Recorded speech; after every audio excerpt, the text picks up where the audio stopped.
நான் பிராமணா அப்ராமணன்லாம் சொல்லாமல் நார்மலாக சொல்கிறேன். ஒரு சைவமாக சாப்பிட்றவங்களும் அசைவமாக சாப்பிட்றவங்க 2 பேர் இருக்காங்க இல்லையா? அப்போது சைவமாக சாப்பிட்றவங்களுக்கு மட்டும்தான் டிவைன் வருமா? அசைவமாக சாப்பிட்றவங்க டிவைனே வராதா? இல்ல நம்ம இதிகாசங்கள் புராணங்கள்லயும் மாமிசம் சாப்பிட்ற சாப்பிட்டவங்களும் தெய்வங்கள் இருக்கே. கண்ணப்ப நாயனார் என்ன பண்ணாரு? சிவனுக்கே படைச்சார்ல, சிவன் சாப்பிட்டார்ல. ராமருக்கு இது கதை இருக்குல்ல. எல்லாம் ஒவ்வொன்றும் நம்ம டீட்டெயில்டாக யோசிக்க என்ன அப்படின்னா, என்ன வேணுமோ அனுபவிச்சு. கிளாரிட்டி எப்போ கிடைக்கும்? நீங்கள் ஒரு அழுக்குப்படாத ஒரு இடத்த டெய்லி துடைக்கிறீங்க, டிஃப்ரெண்ட் தெரியாது.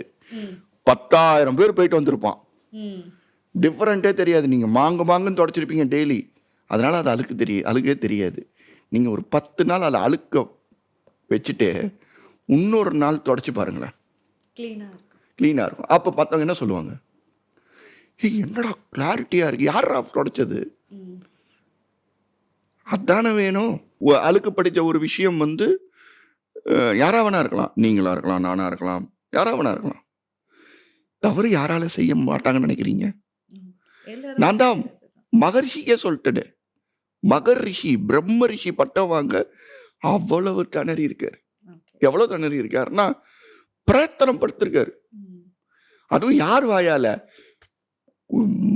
பிரம்மலோகம், கைலாசம், வைகுண்டம், இந்திரலோகம் எல்லாரும் அவரை சொல்லியாச்சு.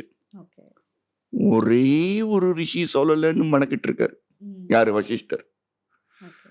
அப்புறம் ஏன் அந்த வலியும் வேதனையும் அவருக்கு வந்து இது பண்ணி, அவரும் ஒரு விஷயத்துல போயிட்டு அது தப்புன்னு உணர்ந்து அந்த குழந்தை வந்து இன்னொரு குழந்தைய பெற்று அவளுக்கு வந்து புருஷனோட சேர முடியாம அது ஒரு ராஜாவாயி, அது துர்வாக மகரிஷி அந்த ராஜாவோட எண்ணத்துல இந்த பொண்ணோட எண்ணத்தையே அழிச்சு, அதுக்கப்புறம் அந்த விஸ்வாமித்திரர் வந்து யாருக்குமே வணங்காதவர், சத்திரிய குடும்பத்துல உள்ளவர், அவருக்காக வணங்கி அதுக்கப்புறம் தானே தெரிஞ்சது ஆனாலப்பட்ட மகரிஷி. காயத்ரி ஜபத்தையே கொடுத்தவர். காயத்ரி மந்திரம்னா என்ன? அந்த மந்திரம் வந்து நீங்க பண்ணிட்டீங்கன்னா நீங்க யாருன்னு தெரிஞ்சிடும். எந்த மந்திரம் வேணா, பஞ்சதசி, ஷோடசி, நவாக்ஷி, எது வேணா இருக்கட்டுமே, காயத்ரி ஜபம் ஜெபிக்காம எந்த ஜபம் ஜெபிச்சாலும் ஈஸியா ரீச் ஆக முடியாது.